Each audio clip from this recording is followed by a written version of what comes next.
Welcome to the Winged Wheel Podcast. Here to talk all things hockey are your hosts, Brad Crisco, Ryan Hanna, and Evan Lobsinger. So this is a conversation that came up in a group chat we have with Max and Prashanth, and Max asked,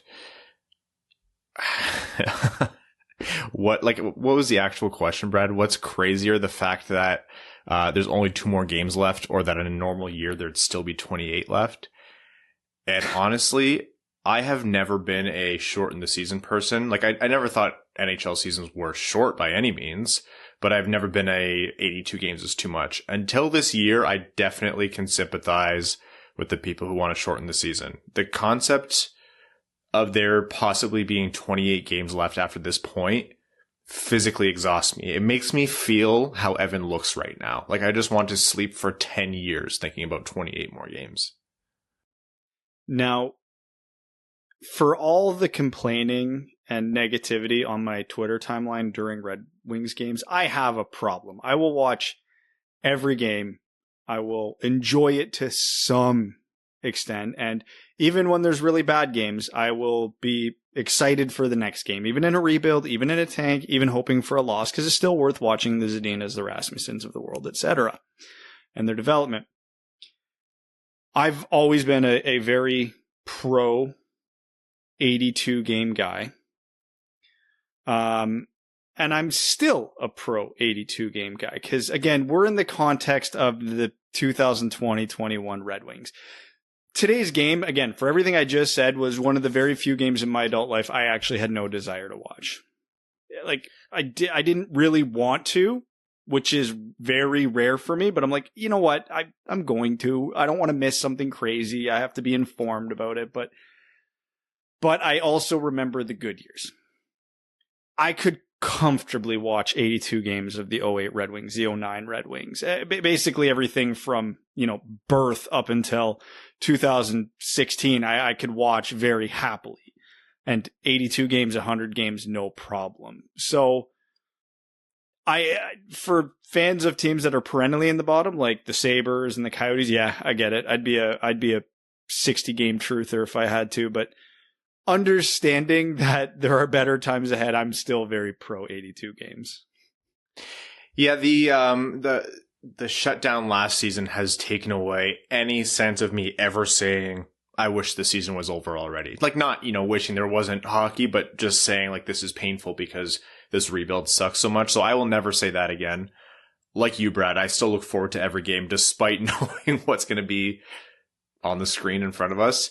I will say, settling down for a Sunday afternoon matinee game, getting comfortable, maybe having a beer and a burger, turning the TV on and seeing that it's a national broadcast instead of Ken and Mick, that is just a punch to the gut. Like you, I've never been so disaffected or disinterested at the start of a game. I don't know. This is the one of the, actually, is that the last time as Red Wings fans that we are going to see a national broadcast by NBC? Yes, and for as horrendous as the broadcast was, I think it was a good thing. Because at no point, this is going to be our last memory of NBC broadcasting the Red Wings. So at no point in the, 7 years of this new TV deal, are we going to miss NBC in the slightest. They were terrible. They did a horrific job from just about every standpoint you could imagine. And I'm very glad they're out of it. And I don't normally like to so brazenly and so unabashedly trash another company or anybody just trying to do their job. But when you're giving Mike Milbury airtime and Jeremy Roenick, and you're like the front line of the Mike Babcock redemption arc, no. If you just had bad quality broadcasts, that's fine. I can live with that, as bad as they truly were. The context of everything else they did just makes it unforgivable. So good riddance to bad rubbish. I look forward to what TNT and ESPN will bring us. I don't know. I think if nothing else had happened and Pierre Maguire got on air today as he did and called Ryan McDonough Mr. Hockey in the context of a Red Wings game and then spoke about a Tampa Bay line as the grind line, it's like they're trying to piss us off. It's fair, though. They've probably seen our comments on Twitter, and I'm harsh on them because they've done a very poor job for a very long time. I think all of Red Wings Twitter hates it and are very vocal about it. Whenever there's a national game, half the tweets on my timeline during the game are how terrible the Red Wings are, and the other half are how terrible NBC is. There's never an in-between. Well, that will be the last of it. There is a new TV deal. We will address that in this episode and in coming episodes. We'll also be talking about the Red Wings 3 games that have happened since the last time we spoke with you, which I think amounts to 1 or 2 goals, but somehow a lot of excitement and stories. We'll be talking about the U18s. We'll be talking about today's prospect profile. And of course, we are going to be airing our interview that we had this week with none other than Igor Larionov II. And if you're thinking, is that the second of the Igor Larionov that we know and love as Red Wings fans? The answer is yes. Yes, it is. Exceptionally fun interview. One of the most fun 45 minutes I think we've had as podcast hosts interviewing. So we really look forward to that. But in the meantime, officially welcome to the Winged Wheel podcast. I am Ryan Hanna. I am Brad Crisco. And I am Evan. Oh, Evan, calm down, buddy. That was a lot of color for yours. That was a lot of energy. That might have been it for the whole episode. You were winding up the whole intro. That's why I didn't say anything. You just had to put it in there. That is very true.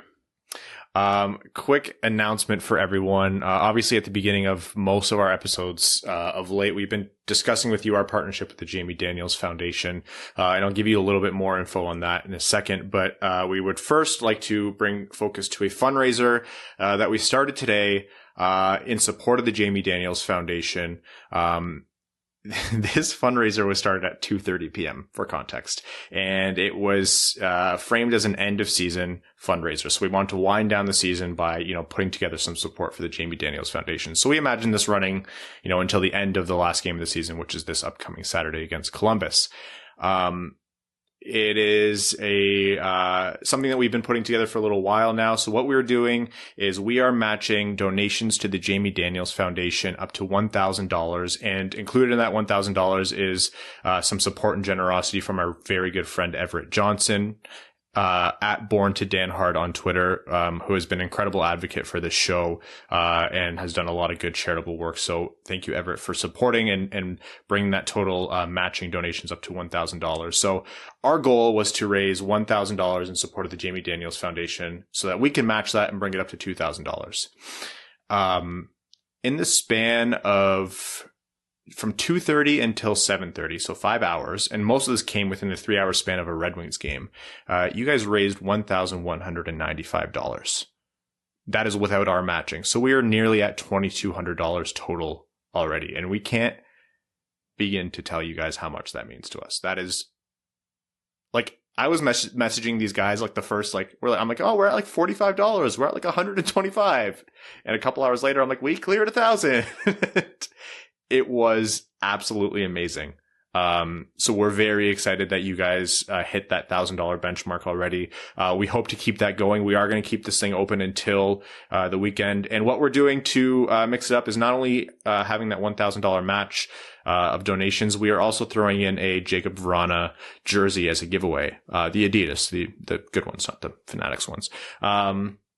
So if you want to donate, you also get some entries based on how much you donate. There's also other ways to enter if you aren't able to donate. Check us, follow us on Twitter at Winged Wheel Pod, and we have a tweet out there where you can see all the details. And again, the Jamie Daniels Foundation is a children's foundation initiative. It was established in memory of Jamie Daniels and founded by Jamie's mother, Lisa Daniels Goldman, and Jamie's father, who is Red Wings lead announcer, you'll know, Ken Daniels. They strive to end the stigma of substance use disorder and provide support to those struggling with the disease or who are in recovery. JamieDanielsFoundation.org. And when you make your donation, be sure to screenshot it and reply to our tweet so we can count it. Again, super, super excited. Let's see how high we can get this thing. Red Wings Twitter and Red Wings fandom, you guys continue to be incredible, and we do not deserve you. Okay. The Detroit Red Wings have played 3 games and have scored a grand total of half a goal, I believe. It is amazing how little goal support has happened. The first game, the 3-1 loss to Carolina. Let's talk about the only exciting thing that happened. Yet another reminder that Yzerman won that trade. Holy shit, Jacob Vrana. Jacob Vrana, outscoring Anthony Manthes of this moment, for whatever that's worth to you guys. Where do we begin on that goal? Who was it? Rasmussen was the one who forced the turnover, I believe. Yeah? I think so, yeah. Yeah, well, either way, someone forced a turnover. Vrana saved it at the blue line. And in one motion while the puck's bouncing, manages to corral it, split the Carolina D, walk in on a partial breakaway, not with a great angle. Go forehand, backhand, turned his entire body around so he was skating backwards at the point of shooting it and went backhand high glove. Just an unbelievably high-skilled play. And given that he's going to have to score a lot of goals on his own, given that this was probably the one turnover any of his line mates forced this game, good on him for making use of his opportunity. Datsyukian, right? Like that.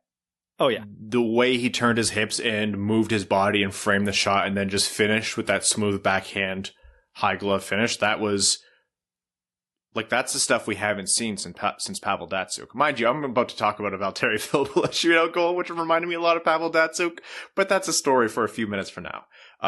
Vrana is electric. Like, I'm not going to pretend that this is the Jacob Vrana we're going to see every single game in and game out for seasons to come in Detroit. I'm sure we're going to see the warts in his game eventually. I'm sure, things will settle down. But if this is what this guy looks like when he's let loose and has an ability to shine with both minutes and, offensive creativity on the ice, and as much as the Red Wings do lack a lot of offensive talent, the players who will be surrounding him are skilled. Like, he'll be playing on the top end of the lineup, which is where the skilled players live exclusively. Not right now, but, when Larkin comes back and when Zadina's playing with him and what have you. Are we fully confident that's going to happen, though? Just to play devil's advocate? Well, that's where we've seen him already, right? Like, he's, for the most part, been the marquee point of the Red Wings lineup right now. There's legitimately only two top six forwards playing right now, and that's Zadina and Vrana, and they are split up for whatever that's worth. Well, I don't maybe out of necessity, absolutely an argument, but I'm just saying, if we have the same coach, which it looks like we will, this is something we've not been guaranteed in the past. Brad, are you wrong? Absolutely not. Is this something that we should be cognizant of in the future? Absolutely. Do I care to pay attention to this right now or even accept this as a reality? No, man. Piss off. No one needs this right now. We know the truth. I know. Evan knows. All the listeners know. We don't need to hear it. Let us pretend for a little while, Brad. Let us dream. Jacob Vrana, 23 minutes a night for the rest of his Red Wings career. That is what you can expect. And that would be a hell of a step up from the 14 minutes he got after he scored 4 goals. Anyways, thrilling goal from Vrana, which led to a 3-1 loss to Carolina. But hey, we're at the point of the season where a win is great and a loss is great because it just means better lottery odds. Next game was hilarious because Greiss put out a fantastic shutout against the reigning Cup champ Tampa Bay Lightning, and Detroit's shootout lineup was like, those goals that went in were fantastic. Vrana hit the Forsberg, and for those of you who don't know, it's the one-handed tuck around the goalie, usually on the backhand of the blade. I live and die for shots like that in the shootout. Like, I understand they're a little bit tricky and they're not always the most effective, but when you live through the shootout era with Pavel Datsyuk on most of them, it is nice to see the return of shots like that. Yes. Vrana has pulled the Datsyuk move in the past in a shootout. So when he was shooting, I was kind of hoping he didn't. His alternative, still amazing. 0 complaints here. Filppula's shot, that was legitimately I know it's not exclusive to Datsyuk, but that was a Datsyukian move that we're used to. Like the forehand, backhand deke, but you kind of mask a shot in the middle of bringing the puck back feigning bringing the puck back from your backhand to your forehand. I don't know how to describe it. You're a forward, Brad. You can probably articulate this better than me. But when you go backhand high in motion in a stride as if you're deking.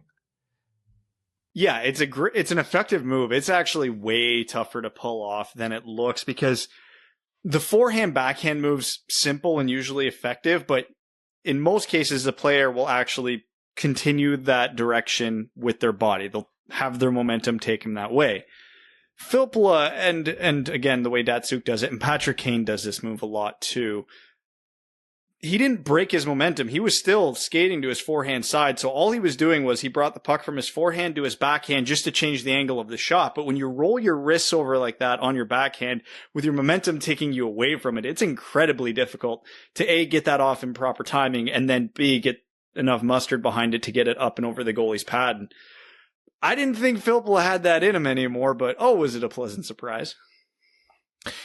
Yeah, that was the Valtteri Filppula who scored OT winners during the Red Wings playoff runs back in the day. Like back in his initial stint with Detroit. That was like, I saw him shooting and I wasn't pissed again. It's the end of the season. I really don't care. Joe Veleno got a shot, so I was like, I really don't care what happens other than this. But when I saw Filppula go in, I was like, whatever. It's Filppula. Oh, that's Filppula. That's a great goal. Zadina scored and Sam Gagner hit the winner.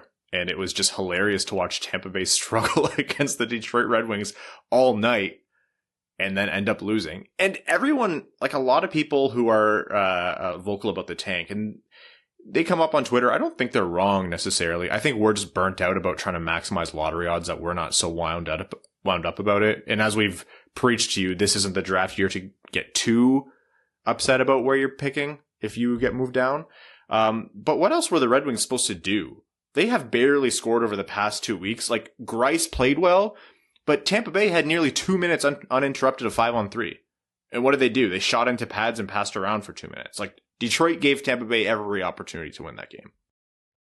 Yeah, this is almost worst case scenario lately, truthfully. As Ryan mentioned, it's not worth getting worked up about this year because for me, at least on my draft rankings, the top 7 are all interchangeable. And a guy who's projected to go in the top 3 isn't in my top 7. So for all intents and purposes, top 8 is interchangeable. So if this were any of the previous 2 years, what's been happening to the Red Wings lately and what the Red Wings have been doing lately, I'd be furious. It's just not worth getting angry about because the Red Wings aren't playing well. They've been playing god awful. They've literally just been saved by Greiss and Bernier. Thomas Greiss pitched back-to-back shutouts and was one Sam Gagner shot away from losing both games. How is that possible? I didn't bother to look it up, but there's no way that would have ever happened in NHL history before. Back-to-back shutouts, and he came within a whisker of losing both games. And he actually did lose one of them. It's just unfathomable how bad this team has been lately, and they're getting points in the standings that they absolutely do not deserve. But again, this isn't the year to get worked up about it. It's just not, and that's the lucky reality of this. The next game was a similar story. Tampa Bay did end up winning it. That was just earlier today, 2-1. Again, Bernier kept him in the game. Zadina had a goal on a nice give and go from him and Nemesnikov, which actually started with a Bernier save at one end of the ice. Other than that, the only remarkable thing about that game was people tuning out of the TV broadcast and listening to Ken Cowell on the radio, which I think was a better decision. Anyhow, 2 games left in the season, Friday and Saturday, both against Columbus, both at 7 p.m. and both on the road, in Columbus, Ohio. And then that's it for the year. So we're almost there, folks. More on that to come. I first want to address one point. There has been a new TV deal. We talked to you about the ESPN side of things, but there was another half that the NHL had to sell the TV rights to. Like we mentioned, it's not NBC and it is, Turner/TNT. And HBO is going to be involved in there as well. We're actually pretty excited about that. We're going to save the full story for another episode just because this one's pretty full, especially with the interview. But that's something that we're hoping can re-energize the national broadcast or the TV broadcasting situation for the NHL. And if you're the kind of person who's interested in this kind of thing, it's a good financial haul for the NHL too. It's not going to change the salary cap because there's a ton of money owed for escrow for these players in the coming years, but in the future it should help a little bit. Yeah, Charles Barkley calling NHL games, please. Honestly, I want to see a lot of crossover because the NBA on TNT is probably the best sports show, whatever you want to call it, in all major sports.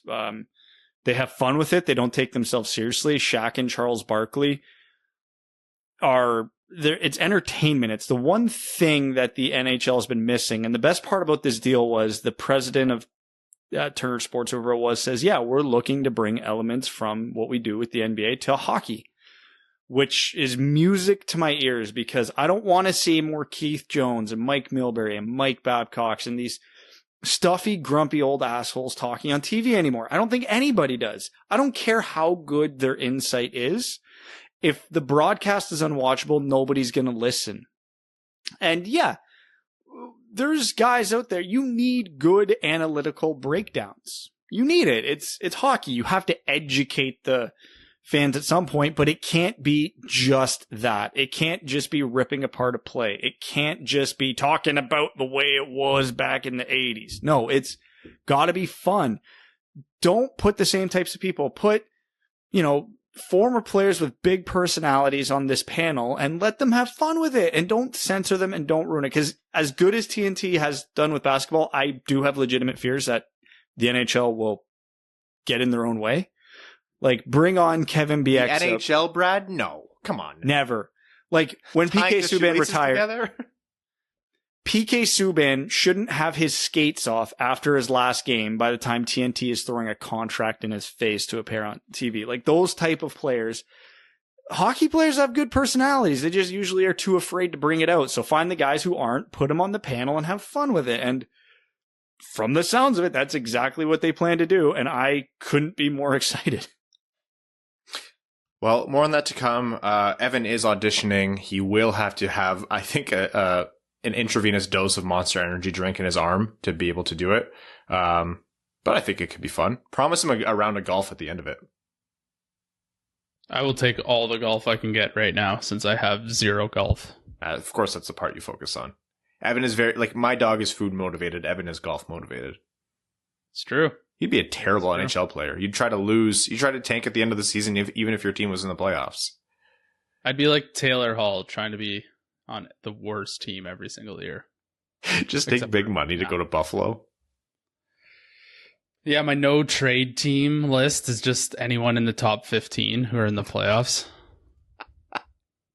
You're going to finish your career with 1,200 games played, 32 in the playoffs total.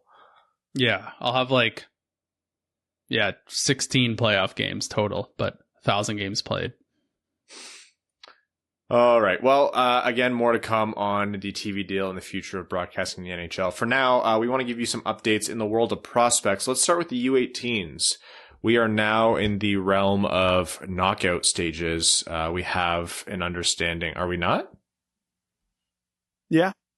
Oh, okay. You raised your eyebrows, Brad. I was like, I swear we are. Anyhow, we are now in the round of knockout stages. We've seen some big performances from some key players. Let's get some updates from around the U18s. Brad, why don't you start us off? Well, in typical U18 fashion, the tournament's been utter chaos outside of Team Canada. The Americans, after blowing a 5-1 lead to Russia, had a nice come from behind victory against Finland, where they actually tied it with about a second left. And then Sasha Pastajov had a really nice goal in overtime to win it. So given that it's kind of a weird tournament because it's been flipped normally. Normally, Team Canada doesn't send a very strong team to the U18s because most of their guys are still in the CHL playoffs, but the States send the full boat to the U18s. This year, a lot of players weren't released from the States because they're still playing, and Canada was wide open, so it's kind of been the inverse of normal. But the States have been a very entertaining team. I've been a big fan this tournament of Pastajov, as I mentioned, and Sean Behrens has actually been a very pleasant surprise. Not a huge surprise. He's a projected second-round pick, at least by most rankings from what I've seen, but he's had a very strong tournament, and the States have been wildly entertaining, which has been fun. They've been must-see TV. Them, Russia, and Canada alone are worth watching, because speaking of Russia... Man, get to know the name Matvei Michkov really well. He pulled the lacrosse move as a newly 16-year-old. He's not draft eligible till 2023. Oh, and in the same game as the lacrosse move, he pulled a tweener goal from 10 feet away from the net on a one-timer. 16. He just turned 16. Like, he has not been 16 for that long. If this kid was hanging out in front of my house, I'd be annoyed because of he's that young. 9 goals, 2 assists in 4 games. And we've talked about Michkov before on this podcast. Like, he's been in the world of prospects and scouting prospects. Like, he's not a secret, but he's far out, right? 2023, and we still have this draft to go through. We have the, Shane Wright draft to go through. And when people think 2023, because prospects or the world of hockey is a little bit North America centric in terms of conversations, they think Connor Bedard. But yeah, Michkov is he looks special. He looks special. He is within striking distance of Cole Caulfield's all-time goal record for a single tournament. Michkov is coming back next year. Caulfield did it when he was 17. This is Michkov's warm-up for the real thing next year. Which is scary to think about. It is absolutely incredible. It's been nice to see. Other stories, of course, Connor Bedard has just, as a very young player, has looked not at all out of place and very much showing why he's in contention with Michkov for first overall. In 2023. Yeah, in 2023. And part of this is probably because we've gotten no look at these prospects all year. There was no CHL season. There's limited play everywhere. It's like pick your favorite player on Canada or the States, and they played in the Slovenian 10th league or something. That's the only place they can get games. But it's been a fun tournament for showing the future of hockey. Well, yeah, because even obviously us being in Canada, I've primarily been watching Team Canada, and I've caught most of all their games. And it's funny because I'd be watching and I'd see a really nice play, but who the hell was that? Ryan Winterton. Who the hell is Ryan Winterton? Oh yeah, he actually didn't even go to Europe. He hasn't played a game this year, and I don't have time to scout 16-year-olds and 17-year-olds leading into a draft the year before, so I barely paid any attention to him unless Kitchener was actually playing. I think he plays for Hamilton. It's oh, right. Yeah, shit. He could go anywhere from the 2nd to the 7th round. This is going to be chaos. And it's Oleg Zellweger's had a pretty small tournament. Barely seen him. And it's been true up and down the lineup. Shane Wright has not played a competitive hockey game this year. This is it first. And he's the almost surefire first overall pick in 2022. And mind you, he's played 2 games. I think he has 5 goals. So, it's not like we're really not getting a feel for what he's about. But when your 5 goals in however many games is not notable compared to the rest of the field. It's bonkers. It's absolutely bonkers because Shane Wright is eligible to come back next year. He didn't play 2 of the games due to precautionary reasons. Which makes me think he's probably just nursing a small injury and they don't want to push it unless they absolutely have to. So even with that, a hat trick in his first game, missed the next 2 goals in his game back. And he is also eligible to come back next year. It's absolutely bonkers, batshit crazy, this tournament. And I love it. The guy we just did a prospect profile on, Mason McTavish, having a super strong tournament, coming in exactly as advertised, probably even better than one of my personal favorite targets for the Red Wings in the early second round, Logan Stankoven, having a fantastic tournament. Guy reminds me so much of Brendan Gallagher. So yeah, it's been a crazy, crazy fun tournament, and it sucks it's not being aired in the States, but thankfully up here TSN's been picking it up, so we haven't had to ride the high seas to catch games. Yeah, so the games upcoming are, and these are quarterfinal games. Russia versus Belarus. Actually, speaking of Belarus, Kirill Tutyev. I've heard 10 different pronunciations. I've been going with Tutyev until someone corrects me. Yeah. He signed his an AHL deal with the Griffins, so we'll talk about it in a second. He's not from Belarus, but he did play in the Belarusian league this past season. And then we have Canada versus Czech, Finland versus Switzerland, and Sweden versus United States. So we'll update you as that tournament goes on. And we are going to be having, we booked in Tony Ferrari to come in and give us a tournament wrap up after that tournament has concluded, to talk a little bit about what we can take away from those prospects. Kirill Tutyev, kind of surprised to see him come over. It's very rare for a 7th round pick to get a contract at all. And then to get an AHL contract, 2 seasons removed from being drafted in the 7th round is a really good sign, because I have no idea what to expect from him next year. Absolutely none, because when he was drafted, he was ripping up the lower levels, the MHL and the VHL in Russia, which is good, great sign. But he's also tiny. He's like 4'2", 112 pounds. But he's a very, very gifted playmaker. Not the quickest skater in the world, but also not slow. If you're kind of wondering style of play, think it's not an apple to apple comparison, but think Taro Hirose.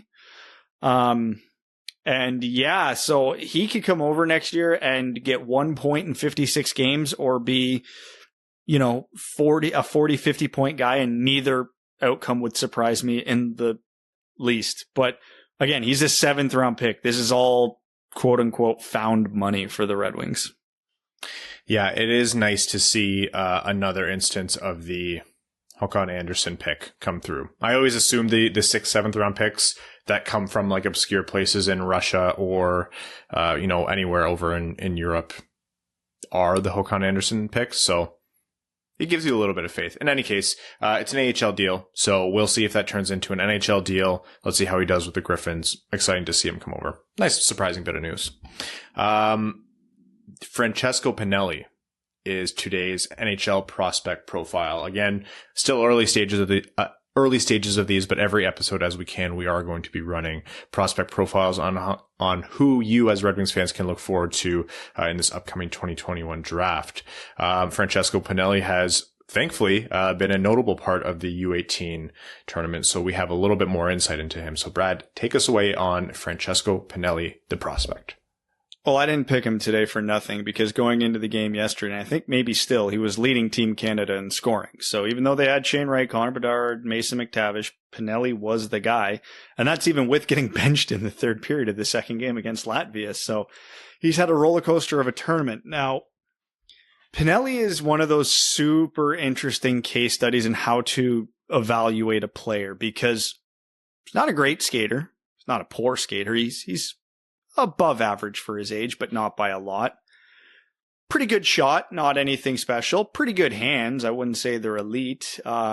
Very good hockey sense. Very, very, very high hockey IQ.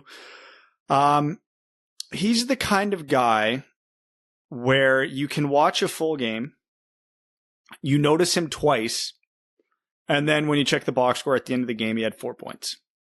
He's just smart. He knows how to get in the right place at the right time. The 2 goals, he had a hat trick against Switzerland, and every goal was just him getting to the right spot at the right time, and he met the puck there. It's just the puck follows him. He knows where it's going to be, and he's ahead of it.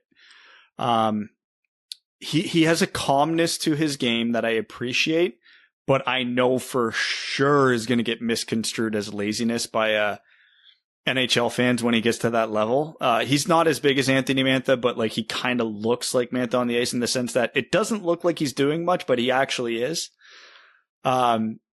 It's interesting because again, my better comparison for him is a really poor man's Patrice Bergeron in that effortless style of play, and he does it with his brain more so than his skill. Not that he'll ever be a Selke candidate like Bergeron. That's not his specialty. He is, don't get me wrong, he is an offense first player.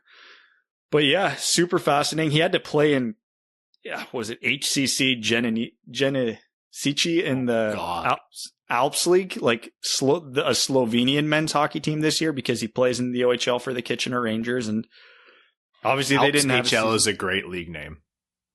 Alps, yeah. Alps HL, that's awesome. Love it. It just seems like every arena is like on a scenic mountainside. If the hockey's not going to be top level, it might as well be pretty, you know? Exactly. Make sure every arena is equipped with a lot of windows. But so for us, we're lucky. Obviously, him playing in Kitchener as a 16-year-old, we had a lot of looks at him. So I'm probably more comfortable analyzing Pinelli than any other prospect in this draft. Just because even though he didn't play this year, I got to watch him 40 plus times last year. So yeah, he's fascinating. I could see him going as high as pick 15. I could see him going middle of the second round because he is going to be divisive just because of the unique toolkit he brings to the game. So do I think the Red Wings will draft him? No, probably not, because he's quote unquote doesn't look like the Yzerman player. But if he's still sitting there in with the Washington first round pick at pick 25, fine, Yzerman, he's the guy I'm picking, unless someone really crazy has fell. But yeah, I don't know. He's going to be a fascinating watch on draft day. Yeah, you're not wrong that he's tricky, right? Because I don't know if I have a lot of faith in his skating, but he's so skilled and he's so good and tight, and you do see him, deploy like a wider stance, and his edges aren't bad. Like when he's moving in small areas or displaying that skill or, trying to create a play, it's all there. But I'm having a hard time placing where he is is he not a good skater? Does he not use his skating enough? Is he just playing down to the level of level of hockey he's at, and he doesn't have to kind of go all out? He knows he can just think the game and utilize those puck skills a little bit more to do what he wants on the ice. I don't know. I'm not sure I've seen enough. I think I've been a little bit more inspired by what I've seen so far in this tournament. Yeah, you're right. This isn't someone that Detroit's going to pick with their pick in the top 10 likely, but end of first round. Yeah, quite possibly. I don't know if he's going to slip now. I think anyone who's had a good display in the U18s or will have had a good display in the U18s, won't be liable to go, because that'll show a level of certainty, and scouting teams are going to latch onto that for everything it's worth. Yeah, I think you really kind of illustrated him as a player. I'm getting a lot of the same conversations we had about Cole Perfetti last year. Not the same prospect, of course, not even necessarily the same type of player, but a lot of the questions around Cole Perfetti surrounded, can he skate? Does his lack of pace come from him just wanting to slow the game down, or can he not pick up the pace even if he wanted to? So that to me is the biggest question with Pinelli. If his pace can increase with the level of hockey, like if he can bring it up to a pro pace, like just at an average and display that, or if he, like you said, Brad, you think he's above average, if he stays that way, then yeah, I would love him with Detroit's second pick in the first round. But then I don't think he's going there. He might, though. He really might, because guys slide in the draft. You can be number 2 on 15 teams' boards in a row. It's happened. It's how Cam Fowler fell out of the top 10 back in the day. Yeah, I think the concerns about his skating have been overblown. I don't think he's a poor skater. I just don't think he plays all that fast. I think I've seen him ramp it up with Kitchener. Like, he can play off the rush. He can do it. Again, his skating's not to the point he can just put his head down and beat guys wide and cut to the net like McDavid does, but he can play with pace and he can get going. So I don't know. I like the player a lot. I know he'll be divisive, so a lot of people will vehemently disagree with me on that. I don't know. Evan, what else is there to say? Well, what else is there to say? Yeah, I think you guys covered like most of the points that I was going to make about him. Like, there's on some websites, there's like the synopsis of all the journalists / scouts, analysts that gives a little synopsis of the player. And a lot of them said his skating, he has fantastic skating, which, I don't know if I really agree with. He's adequate. But I certainly think that would need to improve if he wants to play in the top 6 in the NHL. But the one thing I really noticed about him, or in the things I've seen in the 1 year that I've been able to watch while he's in Kitchener, he's good in all 3 zones already as a 16, 17-year-old, which is really impressive for someone his age. He's good in the offensive zone. If you watch any of his highlight tapes, he finds the soft spot in the defense all the time. You can't teach that, so that's a huge asset for him. He's great in the defensive zone, which once again, very difficult to teach to a 16-year-old playing in the OHL. And he's great in the neutral zone too. He can really turn, the play around with good transitional play.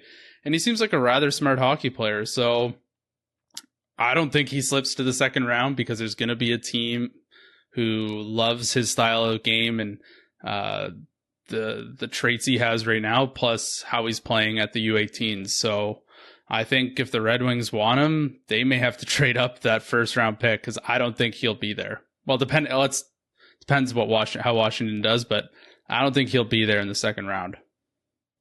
Yeah, and I don't think that pick is getting traded up. So this might have to be, Maybe Washington will go out in the first round. Who knows, man? Honestly, like, who knows? I'm excited to be able to watch the playoffs with a huge vested interest because a 10-pick variance is huge in the first round. Where Detroit picks is going to be massive for that second pick. Because if it's, 22nd, Pinelli might be in range no matter how well he's rated. But if it's 32nd, then probably not. Yeah, I agree. I really like him. Maybe I've got a little bit of hometown bias, but he's got the tool set to play in the NHL. It's just he's got to improve his skating, I think, just a touch. But I think he could find his way into the top 6 on a team at some point. Hey, last time the Red Wings took a player out of Kitchener, he's already outperformed his draft spot. So, maybe lightning strikes twice. Who's the last player that Detroit? Oh, Sabrango. That's right. Okay, that is the Francesco Pinelli prospect profile. We are now going to jump into our interview with Igor Larionov II. Again, that is the son of Red Wings great and hockey legend Igor Larionov.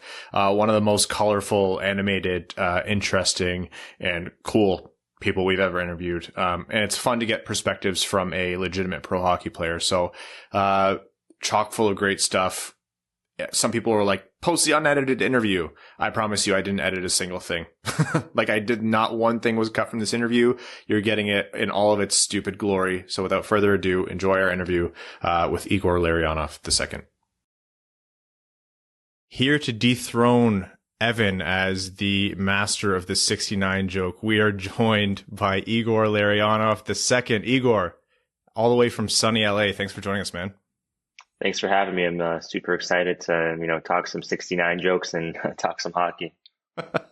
It's the gist of the podcast, so you can hang around for however long you want. Perfect. Although I will say, seeing you in warm weather clothes and seeing the sun in the background and we're here in pissing gray rain, still freezing cold out, not off to a hot start. It's a little annoying. No, I'm kidding. It's tough, man. The sun, beautiful weather. It's tough to wake up every morning. Good weather, beautiful sun. All right. Birds are chirping. All right. And you had your little brother Alfie with you?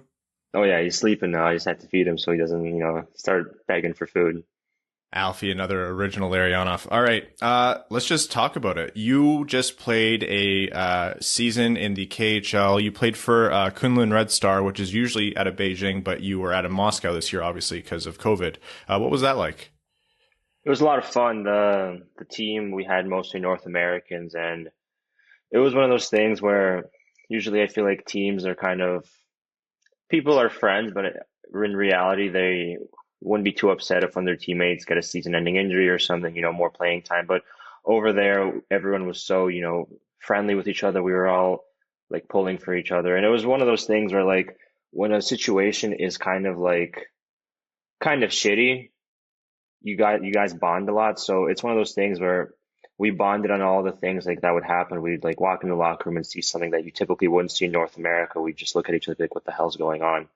And then we'd be like, oh, okay, so this is legit. And things like that really brought us together. But in terms of the hockey, we had a strong team. There was obviously some difficulties this year because you couldn't really see your family, you couldn't see your girlfriends, your kids, any of those things. So guys are pretty much by themselves, and that's tough mentally. And I feel like the coaches, they didn't really think about the mental aspect of things. So once we started losing a couple games, it's sort of, guys sort of lost faith because the finish line seems really close when you haven't seen your families, your kids, your loved ones for so long. And yeah, it was one of those things where I think in a different situation, our team could have done some damage. We had good players. We had a good mix, but in terms of, all of the outside pressure of COVID and, just living in a foreign country without, any support or love from, your closest people, it was kind of tough. So, but in general, for me, I got to live with my dad at his apartment, which was sick, free rent, which is obviously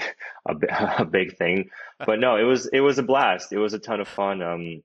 It's a good league, fun games. A lot of fans came to the games because they don't really, care about coronavirus over there. So no, it was a great experience, honestly. And looking back, it was probably the best, however many 5 or 6 months of my life. It's, sometimes I'll be like up in the middle of the night and I'll be just like, man, if I had a time machine, I'd go back because it was just that much fun.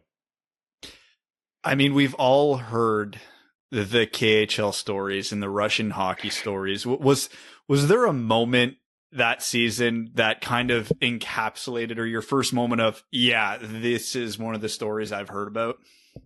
Yeah, every single day. I have an entire folder on my phone. I think it's like a 35-minute read just of stories that happened in Russia. And it's like unbelievable things. Like from one of my friends was scratched one time because they forgot to put his, nameplate on his jersey, like from something as dumb as that to this year we had a game against Magnitogorsk and they put me on the second line. I'm all pumped. Coach comes up to me before the game, morning skate, you can use your speed against these guys. They have some big deep. They're not good skaters. Like I expect, a couple points. I'm like all pumped up. I go home for the pregame nap. I wake up, get a phone call from my GM, and he's like, we actually forgot to submit you to the roster for today's game. So sorry, but you can't play. Paperwork issue. Just like stuff like that would never happen here. Happened there all the time. And that happened, I think, 4 or 5 times where they literally just forgot to change the roster from the last game because you have to submit it, I think, 5 hours before the game to the league. And yeah, it was just a mess like that. And then a lot of the times, for example, we had an international break this year where typically most teams get like 2-3 days off. There's 5 days off. You get 3 days off, and then 2 days you go like light skates just to get back in the groove. And our coaches were like, no, we're not doing that. We're doing 3 days. So we're doing mid-season 3 days. We're sleeping in the rink in between practices. And we have dudes playing the NHL, like Andre Schuster was one of my good friends. And he was like looking at me and we were just like, what the hell is going on here? It's like, it's the middle of the season. We just came off like this grueling road trip where we won, I think, 2 of the 3 games. And instead of giving us like time off, we get to the rink, we work out, we skate, we sleep in the locker room, and then 2 hours later we skate again. And it's like one of those things where it's like, what is going on? It was just bizarre. Every single day something crazy happened. And if I were to go on about these stories, I could go on for days and days. It's insane. You guys spent less time on 3 days. You might have been able to spend some time doing the next day's roster. For real. Literally. All right, I'm going to mix in some fan questions here, and feel free to just kind of answer them as you please, or I don't know if there actually is an answer to a lot of these. Pete from Twitter wants to know, have you ever been babysat by a Red Wings, and if so, who was the best one? Or I guess what's your experience mixing with the Red Wings from when you were younger? I don't really remember much because I was so young, but I do remember that the Shanahans would always babysit us because we lived pretty close. So Brendan and Catherine Shanahan would I don't think they had kids at the time, or maybe they were very young. So it was one of the two. I'm pretty sure they didn't have kids yet. So they would look after me and my sister sometimes when my mom and dad would go to like, dinner or something. And yeah, it was cool. I don't really remember much of that because I was so young, but just, it's one of those things in the family that, you remember that they babysat you. And I think Stevie Y babysat me maybe once or twice, me and my sisters. I know Pavel did a couple times too, but he was like pretty young at the time, so I think my dad made him because he was just too afraid to say no or something. But no, it was cool. Like I don't really remember much of it, but like obviously when they see me, they're like, oh, I remember you when you were like this tall, and I'm like, dope. I don't remember that at all, but like cool. I can't possibly imagine Pavel Datsyuk babysitting a small child just with how awkward he's been in interviews. But hey, I guess, your dad and him obviously would have had the connection, so that makes sense. But obviously you grew up in the rink and you've grown up around hockey bros. And honestly, the thing I think I appreciate about you as a hockey player more than anything else is off of the ice and out of the rink, you still act like the goofball hockey player that we all are. Most hockey players shut down for an interview. You lean into the 69 jokes. This interview came about because of a joke you made on Twitter about Big Beaver Road. And in Windsor, I still remember when you had a goal where you and your teammates did the curling celebration. So you lean into the dumb stuff, which I love. So I gotta know, is this just you being you, or are you making a conscious effort to go out of your way to bring levity to the sport? Honestly, it's a bit of both. I obviously try to, show some personality, but if we're being totally honest, I have a filter for a lot of the stuff that I like would say, because typically I'm a lot crazier, a lot, I don't want to say dumber, because like I obviously read a lot of books and like I consider myself to be, an intelligent young man. But in terms of just like goofing around and joking around, yeah, a lot of the times I have to like tame it down a bit, because I'm pretty crazy when it comes to that. Like even the Windsor celebration thing, that was a blast, like doing a curling thing. And then my coach benched me. He was screaming at me and all these things. And then the next day we had a sold out crowd. The video was all over the internet, all over the world.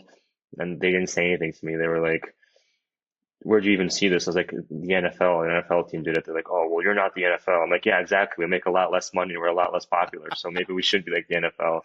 And they were like, I don't know, these dudes like didn't really understand where I was coming from. But no, for me, I just want to have fun. Like it's obviously hockey is the only sport I think that the best product is the actual gameplay. Everything else about the sport is garbage. Like you look at guys, it's so boring. Like when they asked McDavid the other day, like, "Are you gonna get 100 points this year?" He was like, "Oh, I don't know. I care about the team." Like, dude, just like show some personality, say something funny, be like if I was in that situation, I would honestly be like, I would copy Michael Jordan and be like, beginning of the year, someone said I can't get 100 points. I took that personally. Just like something like funny, or like get a headline. But no, it's like the opposite. They don't want the sport to go this way. They just want it to go even more boring. And that just annoys me. So whenever I have the opportunity to say something funny or say something stupid, like I'll go ahead and say it, because at the end of the day, I'm growing my brand. I'm growing the sport. So like, if you think I'm an idiot, cool. But like, I know what I'm doing. So I'm cool with that. Yeah, I know over the past couple of years we've been really kind of into like William Nylander and Austin Matthews, like wearing fashionable clothing rather than just the typical suit. So it's nice to see stuff like that. So I totally appreciate what you bring with your brand. The one question I wanted to ask you was, when did you sort of realize the gravity of who your father is in the hockey world, and did that sort of make it more pressure for you as you were going up like through the junior ranks?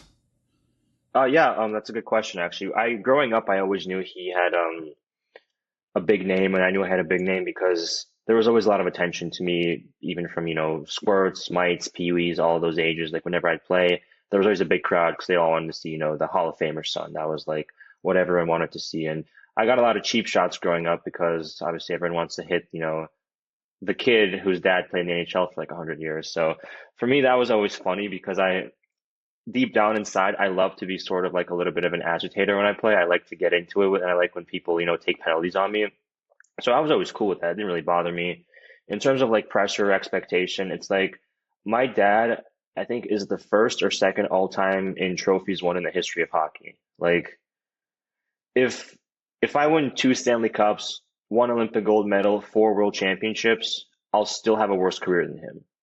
And if you look at that career, that's a Hall of Fame career by any standards. So like, honestly, like there's no pressure at all. Like no matter what I do, I'll be worse than him in terms of my career path. But you look at a guy like, I don't know, David Clarkson, he made like $100 million. Like I could have a career, not win anything, make a ton of money, score a lot of goals, and have an impact. And sure, I might not be historically remembered as having a better career, but in my eyes, like I had a great career, and that's all that matters. So for me, yeah, I mean, there's some pressure because obviously people expect you to be, as good as one of the greats of all time, which is kind of unfair. But at the same time, I love the spotlight. I love the attention. So if that gets me more attention, that gets me more spotlight, people can keep comparing me to him and keep bringing that up. So for me, it's totally cool. It's a part of my life. For me, he's just my dad, and I had to accept that from an early age. Yeah, I was when I looked up some of your dad's stats before this interview, the laundry list of things he's won in the hockey world is ridiculous. Like it just goes on forever. So he did all right for being drafted in the 200s. Yeah. The crazy part is I was looking at his stats the other day too, and like the dude's putting up like 50 points and he's like 45. It's like, are you insane? Ridiculous. Absolutely ridiculous. It's insane. Like you look at guys now. Yeah. You look at like Joe Thornton now, or like, I don't even know, Patrick Marleau, and we're all like, wow, these guys are so great. Like playing when they're like 39. They're putting up like 10 points. My dad at 39, I think he had like 68 points or something. It's like, bro, like chill, like let the young guys have a chance. Yeah, in your dad's last season with Detroit, he played 74 games and had 43 points. Like Unreal. that's super productive. Unbelievable. That's like a career year for most guys. Yeah, he would have been past 40 when he scored that triple OT goal, right? I think he was 42. That is insane. That's one of the greatest goals in hockey history, and it was done by a 42-year-old. That's amazing. Yeah, at like 4 a.m. Like the dude's probably got like his dentures on the bench or something. Listen, I know at 30, being up past midnight, I am toast the next day. So that is incredible that your dad was able to do that. I work out often enough, play hockey all the time, and in the third period of a beer league game, my legs are starting to feel it. I couldn't imagine even functioning in the sixth period of a Stanley Cup final game, and he did it at 42. Just thinking about that, my self-confidence dropped about 6%.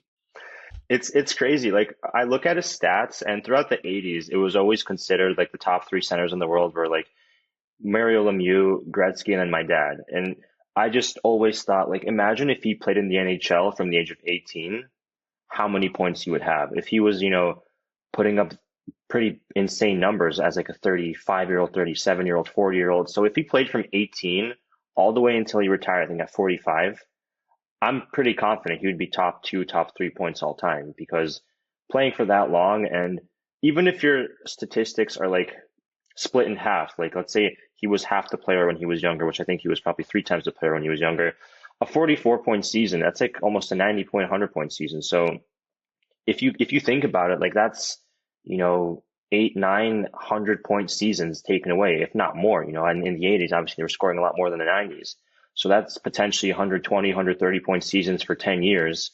Add that to his, last, 14 years. That's like Yager numbers or Gretzky numbers. So for me, just thinking about that, it's like, damn, that's pretty insane. Like if he played his full career, like obviously he's a great player and everyone like remembers him, but like how much more of an impact, he could have truly been in the GOAT conversation, I think if he played over here for his whole career. Anything you don't like about your dad's game? Yeah, he switched to an iTech helmet in I think 2000. That was kind of a dusty move. Bad gear wear. Terrible gear wear. Like if you were the Jofa for like 800 years, dude, just retire in it, like he played 3 years or 4 years in an iTech helmet, and apparently iTech signed him to a sponsorship deal, and like they got us like a grill or something. Like I would not damage my integrity for a grill. Like the number one thing for me is to look cool. I'm not going to wear an iTech helmet for a grill. Like, and I'm not even talking about the grill on your teeth, like, riffraff or something. I'm talking about the thing that you like cook burgers and steaks on. Like, that better have been one hell of a grill. Yeah, I mean, it's a cool grill. We had it for almost 12 years. Like, I love that grill, but like, you're a professional athlete making millions of dollars. Like, you can afford a grill. Like, I don't know. I'd keep the Jofa. I'd keep the drip, keep it fresh. The one thing I've always been curious about, kind of circling back to an earlier conversation, is we all know how genetics work, and we know generally the apple doesn't fall far from the tree. Your father is known as one of the most intelligent human beings in hockey history. His nickname is the Professor, and his son is the one wearing 69 and cracking these dumb jokes on Twitter. So I want to know, is your dad more like you behind the scenes than we know about?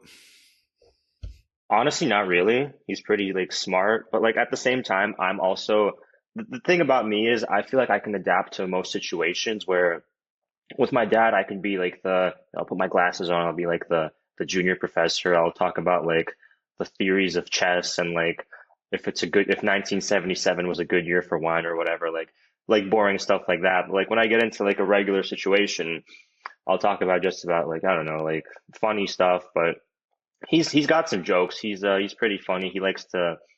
He's pretty ruthless. Like he likes to roast a lot. Like when the whole family gets together, we throw some jokes at each other and just kind of that kind of stuff. But in terms of like 69, he didn't even know why I picked 69. He was like, "Oh, does 6 + 9, does that equal 15?" I'm like, "You got it, man. That's exactly why I picked it." That is so wholesome.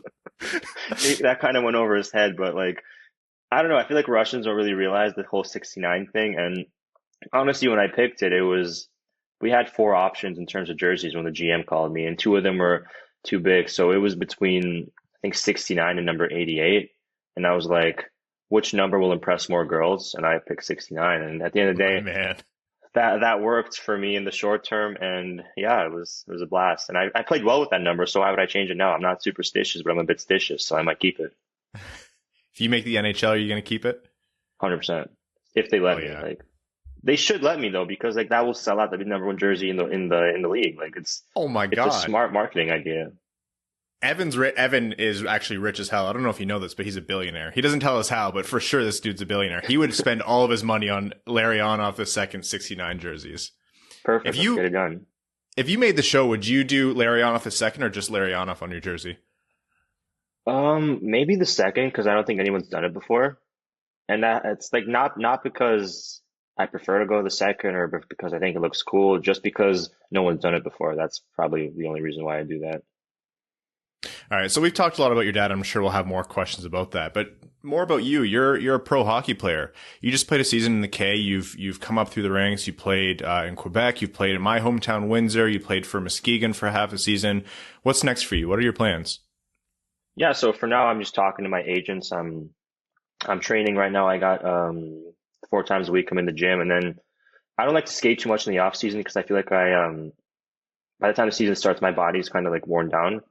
So what I typically do is I for the first 3 months, 4 months of off season, I just go to like, a couple of beer league skates during the week. Like there's a pretty good group here actually, like a lot of retired pros, like actors, producers, that whole thing. So it's an interesting crowd, which I really like because it's almost more stimulating for the mind than it is for the body in terms of training. So that's something that I really find interesting, just, talking to these people, learning about their industries and all those kinds of things. But yeah, I have some options in North America. I have to talk to my agents about, potentially going to some camps or just signing a straight up AHL, or whether, I could potentially sign entry level if I were to go to a camp or something. But, there's not too many guys that were able to play in the KHL at a young age. So people for some reason think that's cool over here, and we can definitely use that for negotiation or whatever. And yeah, no, I'm just trying to get my body, to 100%, trying to get my conditioning to 100%. And it's one of those things where like, I know I skated with enough pros. I've trained with enough like NHL high level guys that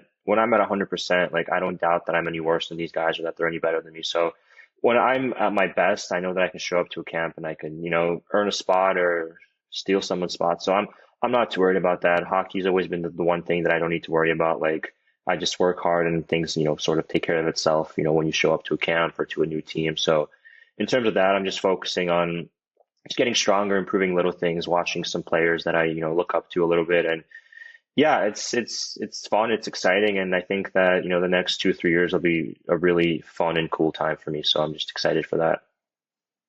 We'll get back to your career because obviously we want to know more, but I'm not going to let you skate past the one thing you mentioned there. You said you're playing in a pickup with actors and producers. So I got to know out of the non-hockey players, who's the biggest beer league hero out of that group?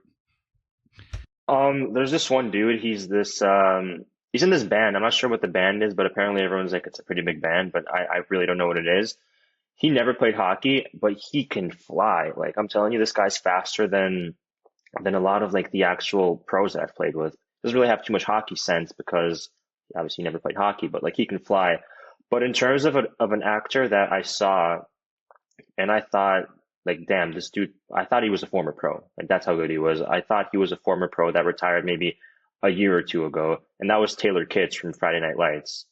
This guy is unbelievable. He is one of the best just hockey players I have seen in terms of his ability to see the play. Like, right away, I can tell when I skate with someone who hasn't played hockey and who has at a high level, because you can look the part, you can skate, you can move. But when someone's actually played at a high level, when they get the puck, they have 3 options already. They have 3 progressions that they already went through and they know what they're going to do with it. And this guy, man, I'm not even kidding. Like I came up to him, I'm like, bro, I honestly thought you were a former player. Like how do you do it? And he's like, oh, I live hockey. It's like my favorite thing, blah, blah, blah, all these things. But I'm like, it's actually shocking how some of these guys, they're so good and they haven't played in, I don't know, like 17, 20 years.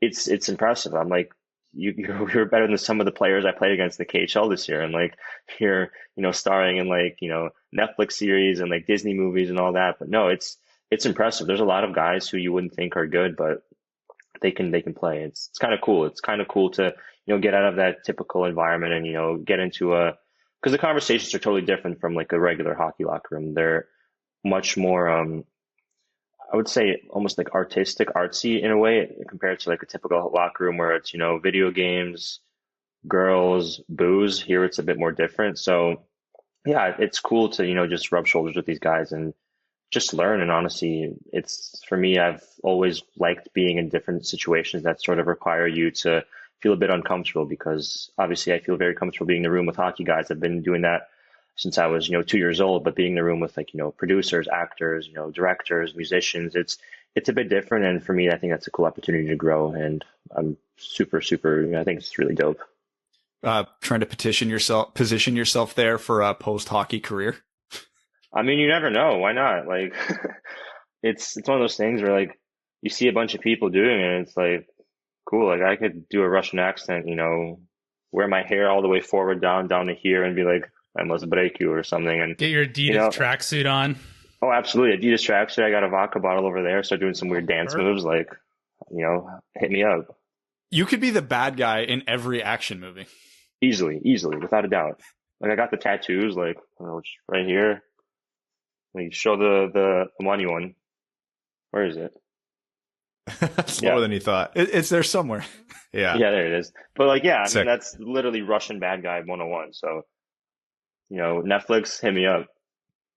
That actually, we had a fan question from Tess. She wants to know if you're going to get any more tattoos or if you have any planned. Yeah, I have like 10 more planned, but I'm taking some time off. I don't know why I'm taking some time off. I feel like I'm kind of weird in terms of like just being a human being. So I decided to take 8 months off for some reason. I'm not sure why. I feel like all of my tattoos have like a meaning. So I just need some more meanings to happen for me to get some more stuff done. So the Winged Wheel podcast tattoo probably shouldn't be too prominent, but somewhere on there. Evan will pay for it, of course. On my throat. Yeah, nice and subtle. Perfect. Your dream team to play for, do you have one? And that's from Adrian. Oh yeah. Is it? Yeah. What do you think is my dream team? I'm just curious. What do you guys think? Oh, I mean, Shanahan babysat you and he's the president of the Leafs now, so it's got to be Toronto, right? Nope. Well, you were saying how you want players to have more style and market themselves, so I don't think playing for Lou Lamoriello will be up your alley. That's smart. That's smart. You want to fall in your... Oh, you go ahead. Yeah, my dream is honestly to play for the Rangers, like to play in New York City. I think Madison Square Garden is the most famous arena in the world, and just to experience living there, being an athlete. Like I read Sean Avery's memoir, and the stuff he talks about, playing in New York as a young man and really having because being a hockey player is an easy job, honestly. What you do is you work for an hour a day, and then the rest of the day you have time to do literally whatever the hell you want. So like in a city like that, there's so many potential, contacts. You can market yourself. There's so many great opportunities to network. And I feel like a person like me, my career would be wasted playing in a small market where I literally could never network myself with anyone there, because if I were to play in like a small market, what am I going to network myself with? The dude who like sells like cow meat to Kroger? Like that's just not like my thing. Like I'd rather, do that with like, someone in the fashion world, someone in that kind of industry. So a city like New York, I think, obviously LA is another city that I really enjoy. So one of these two teams, but in terms of like hockey being like, the big thing, I'd probably prefer the Rangers, and Madison Square Garden is, obviously it's the Mecca. So that'd be pretty cool. So who wants to be the person to break the bad news to Columbus then? Or Winnipeg? I mean, like, obviously for you, that makes a ton of sense, but I feel like that's just kind of an open secret in the NHL. Obviously, it was rumored forever that Panarin wanted to go to the Rangers, even when he was just still with Columbus. And obviously Avery was very public about it. And now that Panarin's there and Shesterkin's there, you're going to try and milk some of that Russian brotherhood to get you a spot there?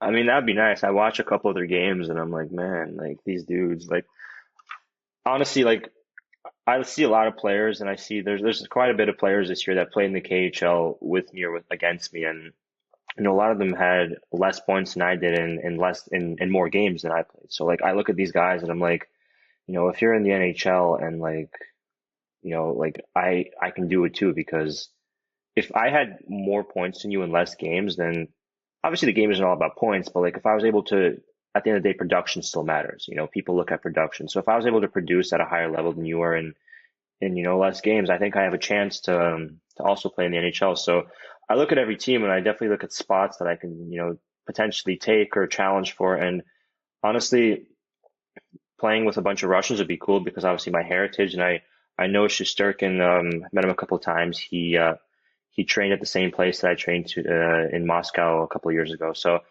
there's that connection. Panarin.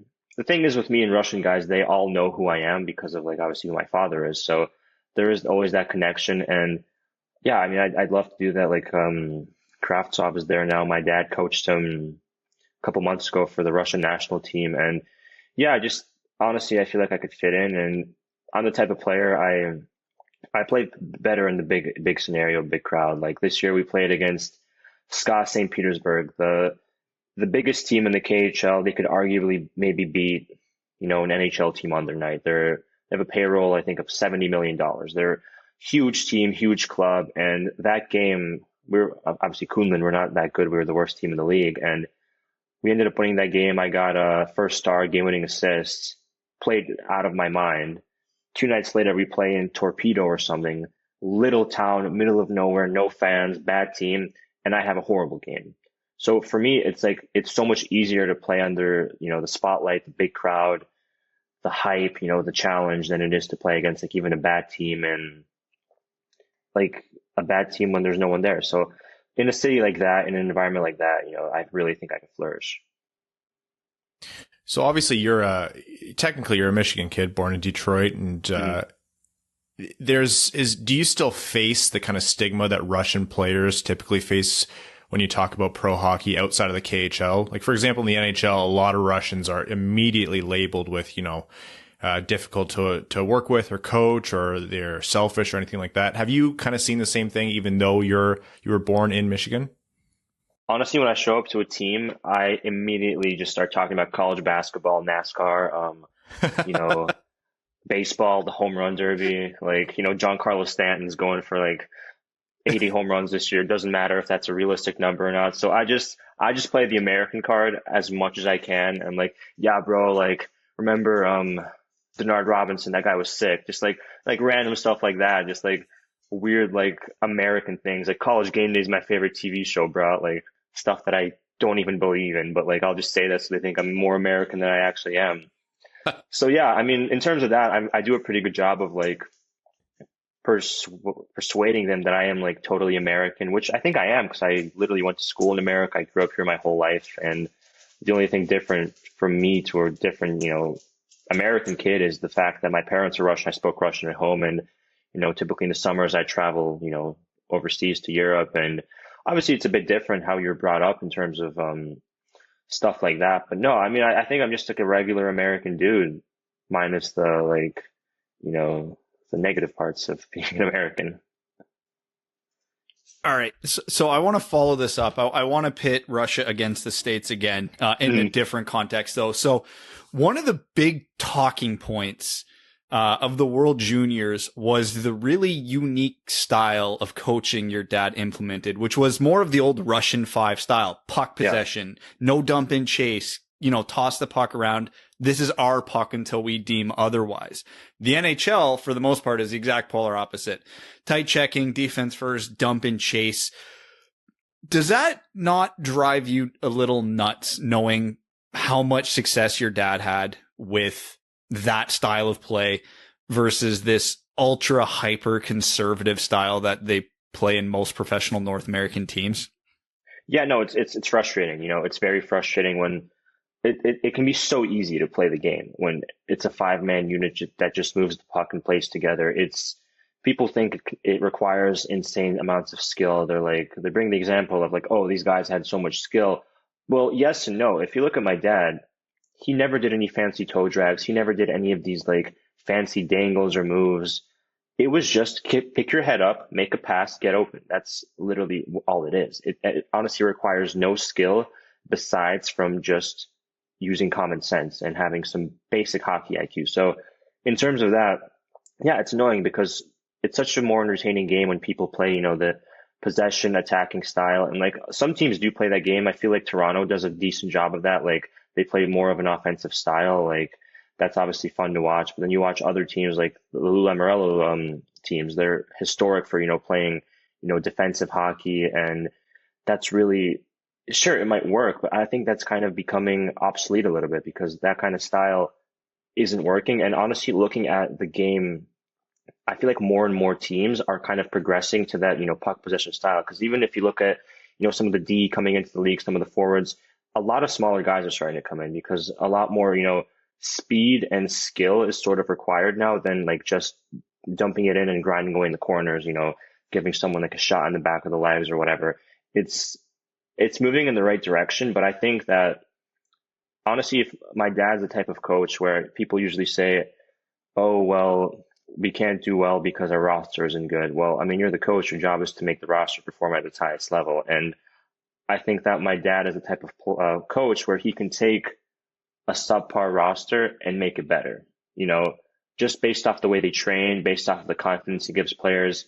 He can take a team that's, at a B minus level and bring them to an A, from an A to an A plus. And I really think that given the opportunity in North America, his style of play would, dramatically change the game. Sort of how like, Golden State changed the total structure of the NBA a few years ago. And I think that's something that potentially should happen. And I think it will happen, but I mean, it's one of those things. It could take the game to the next level, both in terms of entertainment and in terms of like more people watching it. Because I feel like more people would rather watch a 6-5 game than a 2-1 game, and that's the most important thing. That at the end of the day, it's entertainment business. It's supposed to be fun, and yes, you want to win, but would you rather lose 2-1 or lose 6-5, where all of your guys had goals, and the next game they're confident and they're more likely to win the game? If you lose 2-1, you get totally shut out. You don't touch the puck.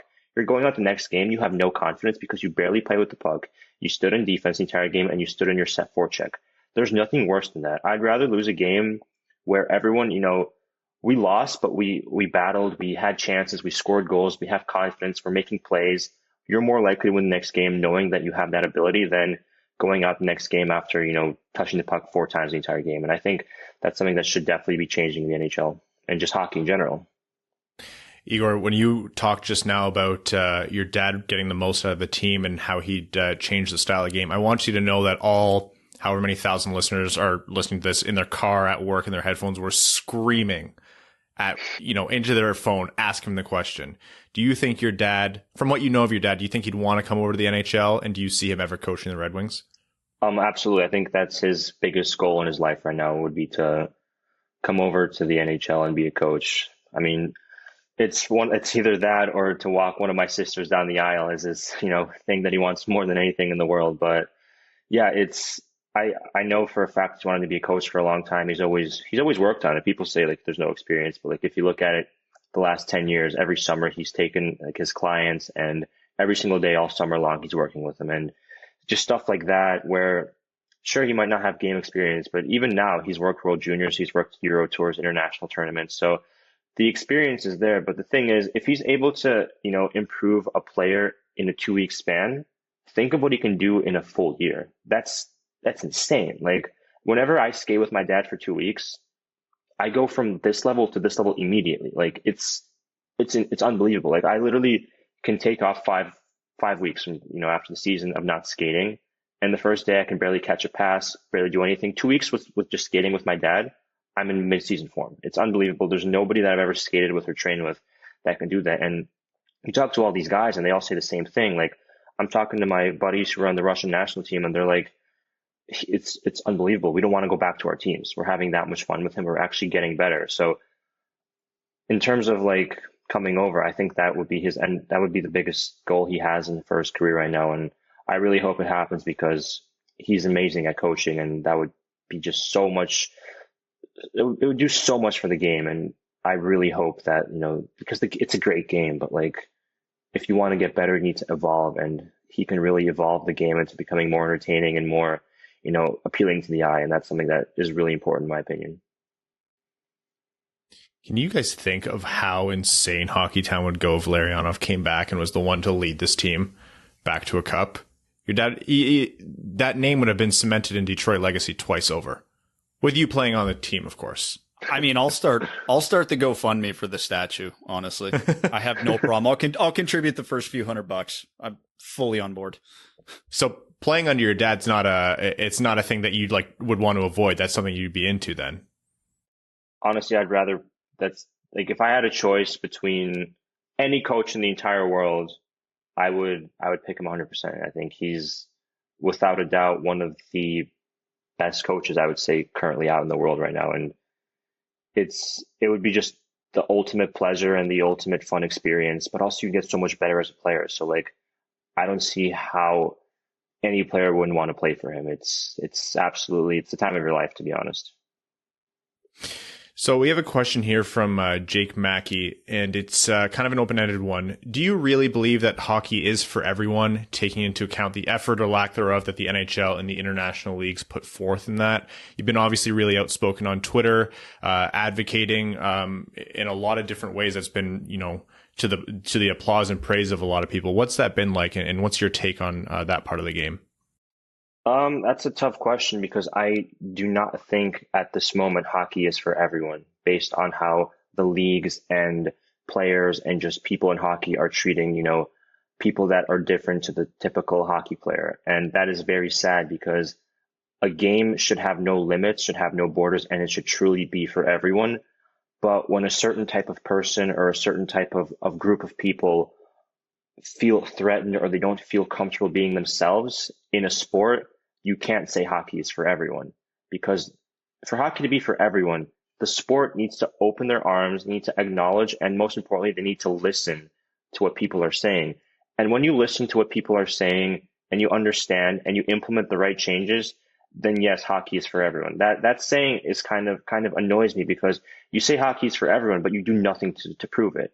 So I think sadly at the moment, as much as I want it to be for everyone, there just isn't enough going on. That's not saying you shouldn't try, you shouldn't play hockey, but that's just, sort of like me criticizing the status quo of people saying hockey's for everyone, but really not doing anything besides putting up, a commercial or something. When in reality, there's so much more we could do. Like even players individually could, like when I tweeted a couple of things, people said, I feel so much safer being in the hockey community, knowing that I have an ally on my side. And that's not that hard for a player or for a team to do. Like there's so much that couldn't be done. And sadly, it's just not happening.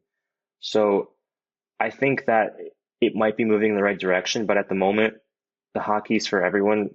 It's words and it's not actions. And to me, that's devastating. I don't think that's the way it should be. And hopefully that changes because it's a great sport and it should truly be for everyone, no matter what your background is, no matter, who you love, no matter what your skin color is or what your religion is. Hockey should be for everyone. And at the moment, it's a very dangerous and intimidating place for, people that don't typically look like or conform to the hockey societies and hockey norms.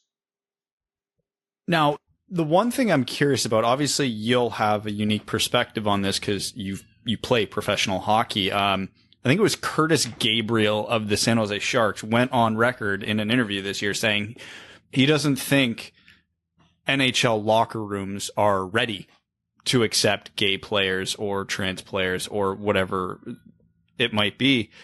And he's an ally, and he says it's just hockey culture. Do you think that he's right? And if you agree, how far away do you think the average professional hockey locker room is from being fully accepting? That's hard. That's a hard question because I do think that it would take a lot for someone to come out, for someone to, it kills me because it's so sad that people have to, they can't be who they are. They have to pretend and they have to lie because, not because of, themselves, but because of how other people will look at them. And that's just the biggest tragedy, in my opinion, that you have to change who you are so that other people accept you. And I think that's just so stupid. But I think if someone were to come out and be in the locker room, it would be very difficult for them. It would be, they wouldn't be looked at the same. 100% they wouldn't be looked at the same. I don't think people would be openly, joking about them or, saying things about them. It would be more of like, talking behind their backs or, just being like, oh, it's so weird and sort of like making a person feel isolated in that environment instead of, bringing your arms around them and being like, hey, I don't care. We're brothers. We're here to accomplish, winning a title or just anything to win games. And I think it would mostly go from like, oh, that's so weird. Like, do I want to go shower at the same time as this person? Like, as stupid as that sounds, that's what people would be saying in the locker room. And I just think that's tragic. And sadly, I think I don't know, it's a tough one because people in hockey locker rooms, I don't want to say they're not educated on these subjects, but like, it's almost like a sense of toxic masculinity where if something is a bit different, you attack it instead of, taking a step back, researching it, understanding it. And unless people are open and willing to do that, no good will come from, to a player that, comes out, which as sad as that is, I don't know personally, like if a player were to come out, like obviously someone like myself or someone like Curtis, we would, do our best to, support that player and try to, just treat him the same way because in reality, like they're still the same teammate, they're still your same friend, but I feel like a lot of players, they would look at them differently and it would be tough for that person. I'm not gonna lie, it'd be really tough for that person. Oh, extremely well said, Igor. The hockey community is better having you as an ally. Appreciate you kind of taking the time to say those things. These aren't easy conversations to have, and those are important words coming from an important person. So, it does mean a lot. Speaking of taking the hockey community by storm, I don't know what it's been over like the last 2 months. You've just like rocketed up the Twitter world. Now you're all over hockey Twitter. So if you guys aren't following Igor yet, he's at Igor Larionov, II or the second on Twitter. I'm sure you already are. You'll see him there. We'll retweet him from the podcast account.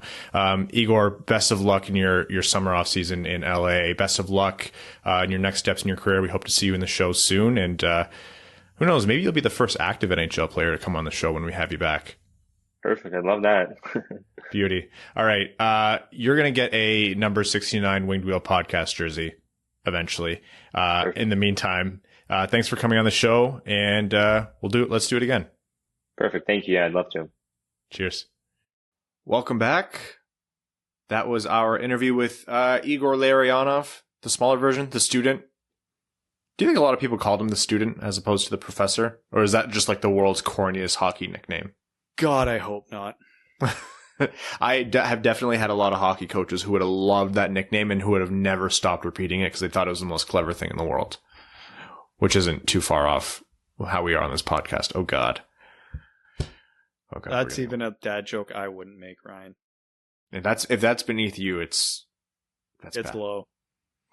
All right, we're going to jump into overtime here, and overtime on this episode of the Winged Wheel Podcast is brought to you by the FanDuel Sportsbook, who we are proud to partner with, as FanDuel is the #1 sportsbook in America. They're great for so many reasons. It's easy to use from registration to deposits and finding great bets. Withdrawals are quick and easy. You get your money back to you in as quick as 24 hours. More on that in a second, but for now, we're going to look at some NHL odds from the FanDuel Sportsbook, and we're going to make our picks and decide for you, or maybe if you want to pick the complete opposite of us to try and make more money because you know better than us, very well may be the case. For some the under NHL every games. Red Wings game. Yeah, that is an aggressive line you should take. Is the under. Let's look at this Dallas Florida series. Dallas is coming in as Dallas. Yeah, they're coming in as the underdog, plus 126 underdog. Over under set at 5.5, with the over being the bigger money, the plus payout there. Who are you going with? Dallas. I'm taking the underdog here. Florida, I understand they're playing for seeding, but they have clinched a playoff spot. It's just home ice advantage doesn't really matter a ton this year. Dallas is 3 points behind Nashville with only one game in hand. They cannot lose any games, at least not in regulation, if they want to get into the playoffs. So I think Dallas is coming out hyper motivated. So I'm going with them here. Who's Dallas playing? Florida. Florida's a minus 148 favorite. I'm going to go Florida just because I haven't been inspired by Dallas's goaltending, honestly. Am I pissed off that Hudobin lost me my fantasy semifinals? Congratulations, Katie. Maybe. But I don't know. I can't have every team that has a lot on the line win. So I'm going to go Florida here. I'm going to go for the under money. Florida's favorited, obviously, right? Yeah, minus 148 favorites.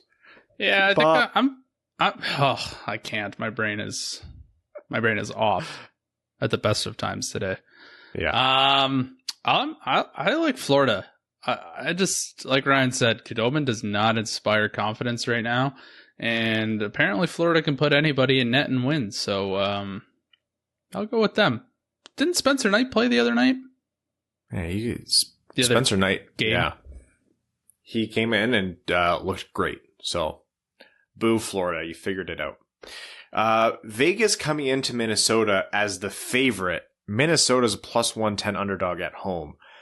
That to me screams bet on Minnesota to increase your money. Like, I get that Vegas is a good team, but Minnesota has been one of the most surprising teams in the NHL this year. And Vegas has been the hottest team in the NHL over the last few weeks. And looking at the standings here, Vegas is battling for first. Minnesota seems to have third, just wrapped up in the West. It would take a miracle going. Actually, yeah, St. Louis, I don't even think mathematically can catch them at this point, and they're not catching Colorado. So I'm going to take Vegas here. Just again, they still have something to play for, and quite honestly, they're just a much better team. I'm taking the under because both teams don't let in any goals. Yes. I'll take Minnesota. I know Las Vegas is ultra hot right now, but so is Minnesota. They're 8-1-1 in their last 10. So a little bit of a coin flip, but I would be focusing on the under on this one. Yeah, I'm going to agree with you, Evan. I think Minnesota's fun as hell. I think coming in as no one has ever said that before, by the way. No. And I think I spent a good amount of time in the season previews bashing Minnesota, like giving up on trying to, put them up the standings. I'm like, they're going to be in this hell forever. And of course, this is the year that they snap and go off. Kirill the thrill, man. Yeah, I'll go Minnesota, and just to be different than Evan, I'll go for the over. Let's just pretend everything's going to pop off this game. It's Mr. Dollar Bill Kirill to you. Oh, but every nickname for Kirill, the thrill is going to be translated or transferred over to Kirill Tutiev when he eventually makes the Red Wings. Yes, Dollar Bill Kirill. One more here quickly. Let's go with Chicago at Carolina. Carolina is a heavy favorite, minus 270. Chicago the plus 220 money. Over under set at 6.5, with over being the plus money there. That to me is the easy go with Carolina. I'm far more confident in their play than Chicago's. Yeah, Chicago's been absolute crap since their hot start. Carolina is the best team in the NHL right now, at least by points. They are battling for first. Chicago has nothing on the line, and Carolina good, Chicago bad. Let's go with that. Gonna take the under here though, because 6.5. That's a lot. Yeah. Speaking of a team that can literally put anyone in net and win, we have the Carolina Hurricanes, who seemingly can't lose with anybody. So, they're the best team in the league, playing a team that's not so good. It's hard to, make any money on this game betting on Carolina, but I can't convince myself to bet on Chicago. Probably a lot of bias, but I just can't convince myself. All right. That is a FanDuel Sportsbook betting segment. Be sure to download the FanDuel Sportsbook app to get started with a risk-free bet of up to $1,000. Sign up with promo code WWP so they know the Winged Wheel podcast sent you. That's FanDuel Sportsbook, promo code WWP. You must be 21 and older and present in New Jersey, Pennsylvania, Illinois, West Virginia, Indiana, Colorado, Iowa, Tennessee, Virginia, or Michigan. First online real money wager only. Site credit is non-withdrawable and expires in 14 days. Restrictions apply. See sportsbook.fanduel.com for details. If you have a gambling problem, call 1-800-522-4700 in Colorado, 1-800-BETS-OFF in Iowa, 1-800-9-WITH-IT in Indiana, 1-800-GAMBLER in New Jersey, Pennsylvania, Illinois, or Virginia, Tennessee Redline 1-800-889-9789, 1-800-GAMBLER.net in West Virginia, or call 1-800-270-7117 in Michigan. All right, let's get into some overtime questions. I know this episode's running a little long, but that is the beauty of having someone as great as Igor Larionov the second to come in to talk to us. Andrew Bohan, we're going to start with him. Says, hello, lovely Dub boys. Phil Blow with the snipe in the shootout.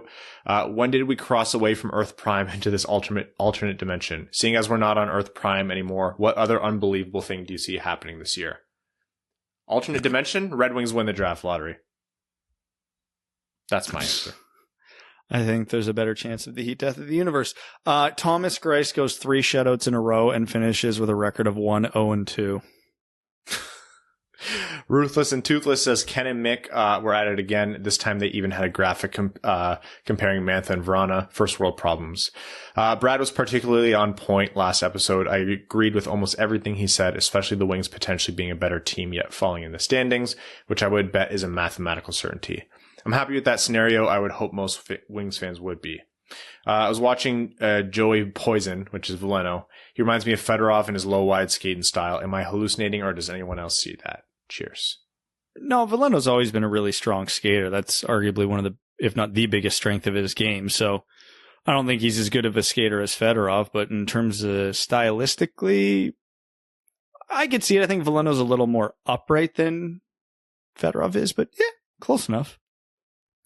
Bad take Brad Bigham says, this is a quote, Riley Sheahan is the best kept secret in the NHL. And that's a quote from Ryan from 2015. The next season after I said that, Riley Sheahan scored 2 goals and they were both in game 82. If we ever get more than 50 listeners in a podcast, I'll have a parade down Kitchener. And that was from Brad. Funny takes, guys. Let's go. Maybe not right now. Yeah. There's a couple parades going on downtown Kitchener right now, but I don't know if yeah. A parade we hosted and in our honor will not exceed any public gathering limits, and I'm sure of it. I want to see Line A traded to the Caps. It would be terrifying. Oh my God, the firepower. Could you imagine? No, it should be illegal. Ovechkin in his spot, and they just put Line A 5 feet in front of him, so you know it's going to one of them, but you don't know which one. Former defenseman Ryan Hanna says, what did the Buffaloes say to their son on the first day of school? I've been to Jackson Hole once or twice. Also, Stevie fleeced the Caps. That Verona shootout goal was filth. Was the first part a joke and was the second part the answer, or was that... I don't know. Maybe we're supposed to get the joke. Tell us next comment. It's probably a rich person joke. Evan, explain it to us. Evan didn't get it. I only caught the part about going to Jackson Hole. Yeah, that was the joke. Fucking course. That's when you would clue in. Aaron Hudson says, hey boys, I think it's time we start making a list of potential sacrifices to the hockey gods so we can break the curse of Dinas on his overall play is great, but the guy can't buy a goal. Hey, you got one today. Who should the Wings be going for in to try to add more offense, trades, or free agency moves to make things more fun? Unfortunately, this isn't the off season for that. Let's say Joe Veleno. The sad answer, which I'll duck after I'm saying, is the Red Wings guys, the Red Wings young players in their system, and more guys like Bobby Ryan and Sam Gagner, because you want to get a high pick next year. Arjun Shankar says, I hate NBC. Pierre McGuire called Ryan McDonough Mr. Hockey during the first period of today's broadcast. How do we get a formal apology from him? I don't want any formal communications from him. That's the whole issue with him, is we have too many formal communications from him. C-Nods says, hey guys, it's been a while, but I've been enjoying the no offense version of the Wings as much as one can. Time for some revisionist history. Here's a couple hypotheticals. Go back in time and renegotiate Nielsen and Abdelkader contracts. We can agree each of them got too much even at the time of signing, but I'm curious what you think. Rules. You must sign them. You must put yourself only looking at the time before signing, and keep in mind the Red Wings were competitive when signing these contracts back then. Literally just shorten the term. Yeah. Cap average for both of them was high, but reasonably close to what they should have got. The term was the egregious part of those. They should have been 2 to 3 years max. And that still would have been too long based on how their performance dropped off, but we could have stomached it. So yeah, that's probably the most optimistic I can be about that.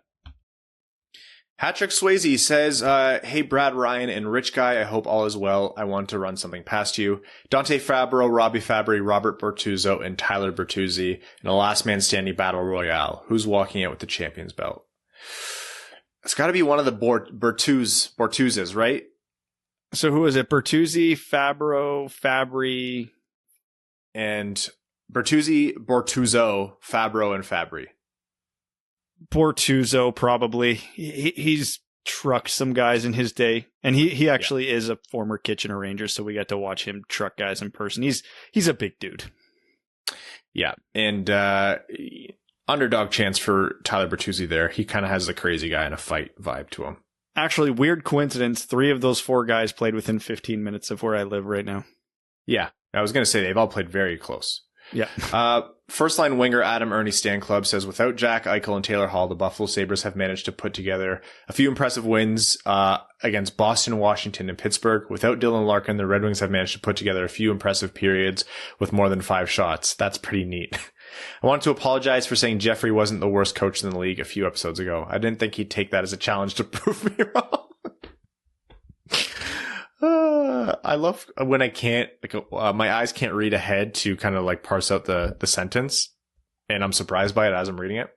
Matt S says, Brad, I'm ashamed I forgot the production line in my list of named lines from last episode. I've punished myself accordingly.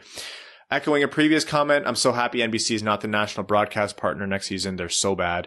With Doc, they were tolerable, but now it's just piss poor. I'm still hoping we get Gary Thorne back with ESPN to call games. Brings me back to the dominant Wings era. Gary Thorne's call of Eisman's double OT clapper versus the Blues still gives me the chills to this day. Also, with the win on Saturday, the Wings made it to their second win when scoring 2 or few goals this season, 2, 25, and 8 total. Here's to 50 goal scorer Adam Ernie next season. Keep up the good work. I think I saw someone throw out the idea, because he's employed by Turner, that someone should teach Kevin Harlan about hockey. And please God, yes. If we can't get Doc, let's get Kevin Harlan into hockey. Tony X, like his whole rise to fame within the online hockey community came from the fact that he was just like live tweeting, watching a hockey game for the first time, and it was hysterical. I'm not saying that should be the totality of all hockey commentary, but yeah, just someone with a fresh perspective. I think that's awesome. Put him on the TNT. Put him on the TNT panel. Like, yeah. He just said fuck it and left might be the greatest hockey quote of all time. Vincent Saladino says, hey gents, as the season is wrapping, I'm looking forward to line combos for next year. And looking back to our past, we've had lines like the production line, the grind line, so on. I think a good idea for the second line would be Bertuzzi, Veleno, and Fabry for no other reason than they're all of Italian descent. Since they're Italian, they can have a pizza or even Little Caesar's name. The Little Caesar's line, the pizza line. I'm just spitballing here, but it's a fun idea. Do you guys have any good ideas for line combos or fun ones? Keep up the good work and stay fresh. Are there any? David Krejci's a free agent, so if he wants to center Zadina and Vrana, we have the full checkmates, the full check connection, whatever you want to go with. That would be really fun. Max Leichtman says, have you considered, as Mickey Redmond has, that objects in the mirror may actually be farther than they appear? That conversation was surreal. Ken and Mick litigating the distance of objects in car mirrors was just, that's where we're at this season. Also, Mickey talking about the gluten-free offerings and how happy he is with them at the Bally Sports offices was just like, where are we? And why is it so great? This is what happens when the Red Wings are 3 days between goals. The Caminator says Zadina scored. It's a good day. As a brand new dog owner, why no dog merch on the website? We've tried. I've tried. I'm still working on it. There's a lot to come. Like, admittedly, the shop is something that we've not neglected, but something that we still have to update. Things have been a bit busy. We're still working on hats. I know we showed you guys some samples of hats. Working on dog merch. Working on new stuff. It's the project over the summer is to update that. Big Smooth says, hey guys, greetings from enemy territory, Denver, Colorado. Just wanted to say thank you for providing such great content each and every week. Feel lucky to have you guys, especially living in a place where they have one of the best teams in the league and fans can't watch on TV. 2-year TV rights dispute. And all sports radio can talk about is why the Broncos didn't draft a QB. Had my first beer league playoff game last night and the opposing team had 48 penalty minutes. What's the chippiest game you've ever played in? First, Big Smooth, thank you for the kind words and the support, and we're glad we can bring Red Wings hockey to you. Chippiest game I've ever played in was not a beer league game. It was an actual, Ontario Provincials game. It was the game where we lost the finals. It was a best of 5 series, and it was game 4, I believe, where we ended up losing. The second intermission, we had a brawl with the other team's players who were scratched because they were injured and their parents in the stands. And we came back and played a period after. Nice. For all the hockey I've played in my life, the worst one I was involved in was a beer league game because, of course, I'm not a guy who's going to go out there and slash guys, hit guys and all that, but I've been known to run my mouth a time or two. And ironically enough, one of the tamest things I've ever said from the bench set this off. We were playing a team in a beer league. It's a very long story, and I'll try and cut it down as much as I can. We are beating the piss out of them. It's 6-1, 7-1. Buddy takes a cheap shot at me on the power play. I score, wave to him in the box, go to the bench. They're already angry, so I have nothing to risk here. And then as I'm on the bench, the play goes on. Something happens. They start complaining about not getting a penalty. So I say something along the lines of, really? You guys are going to complain about this? And the guy was 2 feet in front of me when I said it. He just turned around and swung. And I was on the bench. And Crystal, my wife, plays on our beer league team, and she was right beside me. And anybody who met Crystal knows she doesn't give any fucks. So before my ass had hit the bench, ducking from it, she had cracked this guy in the face. And then as soon as she got involved, everybody in. So it was a brawl from the bench, on the ice, everybody involved. To this day, it's still the only brawl I've ever been in beer league, and it was a shit show. One of their guys took a run at our goalie, and our goalie shoved him, and Buddy dislocated his shoulder. So there was a whole to-do about that. And then, yeah, it was everything I hate about beer league. Sam W is asking about the U18s. Says obviously some of the high profile players stand out, but also guys like Lane Hudson, who looks so technically sound, intelligent, out there, and left-handed to boot, albeit 5'7" on skates. Who are you keying in on targets, with our picks beyond the first round this year and in next year's draft? Is that a bigger question for future episodes? Yeah, I've got a few guys that I like in that range, but nobody I've super keyed in on. I'm starting to grow fond of Olivier Nadeau. He's a 3rd round projection, so I'm sure I'll add 10 names to that list over the next month or two, but we'll go with that for now. Kyle Hashman says caught pretty much every game except for the Thursday game due to the Lions Super Bowl, which is the draft. Looks like I didn't miss much. Average less than a goal game for the last 4 with 4 top players out, and we're not a great team to watch. Wings are getting pushed around too. Give me Smith and McElrath the next couple of games for some entertainment. With playoffs coming up, who are you bandwagoning? Whoever's playing the Capitals. Whoever's playing the Leafs and Vegas.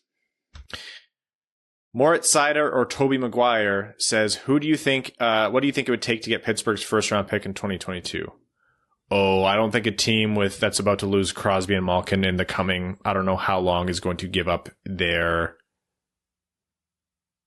first Pittsburgh has sold every first round pick they've had for the last decade, it seems. Yeah, Rutherford's gone though. They can't do it fair. Again. That's a good point. Third man in says take Hronek off the point on the power play. That is all. RC Tendy says the Red Wings offensive strategy of ringing the puck around the boards until they lose it makes me want to blow my head off. Bring in Larionov as coach. Lars, the prophet of the towering behemoth, says after 2 awesome and entertaining games versus Lightning, the following things are true. I have no idea what the Red Wings really want to do on the power play, and neither do the players. Also, if Blashill gets a new contract, we will see this entire staff for at least 2 more seasons. I don't know this for a fact. I just know it's true that despite being a Gemini, Evan has a tribal zodiac sign for Cancer on his lower back because it's nice. Who told you? Did Evan show you? He's refused to ever show us, but we know that tattoo does indeed exist. That is my ultimate secret. Well, Now Evan's going to dissolve away. He's not going to appear again for another 100 years. Vaxxed, waxed, and ready to eat carpet says, hey there, fellas. Got my second vaccine shot. Yeah. Thanks, Joseph. And I'm ready to roll these streets. 69 may have been the summer of love, but 21 will be the summer of awkward social faux pas and arriving too early. Speaking on today's theme of arriving too early, is it possible that the Red Wings rebuild may do that? Considering the power plays 0 for infinity and 1-goal losses, the lineup juggling, and the man games lost to injury, can Stevie build a contender with a model of surrounding Larkin, Veleno, Rass with elite wingers, stacking the defensive corps and reloading depth every 3 to 4 years like Chicago does? Or is an active tank required until an elite first-line center is gifted? Adios, NBC. I'd punch Pierre Maguire in his stupid gnome face for free. Given how fun and loose the TNT NBA studio is, who would you like to see in that studio? Darren McCarty should be a given. Aussie for Hall of Fame, stay fresh, cheese bags. So I think they can become contenders with Larkin, Veleno, and Rass as a center, but so many things have to happen for that to go right. First of all, Veleno would have to play above league average second line C, and Rass would have to play above average third line C, both of which I don't think are likely. And then Raymond, Zadina, and whoever they pick in the top 10 this year will have to hit bigger than we expected. And then obviously they'd have to they're getting the goaltending. So that would have to continue. Yeah. I mean, this year's, if anything, it's a sign that the goaltending can probably be the last focus, but we'll get to that when we get to Jesper Wallstedt. Stevie Langerman says, hey gents, last episode I said how cool it'd be to have Verana, Zadina, Veleno on the same line, and then it happened. So that only means all comments I make will come true. So how cool would it be if Sider wins the Calder and we win the draft lottery and get Shane Wright, Stevie replaces Blatch with Gallant, you guys go full time with the pod, Mika grows up to be captain of Team Canada, and I finally break 85 in my next round of golf. Let's go Red Wings, and you're welcome. I think everything was fully accurate and likely up until your round of golf there, man. Sorry.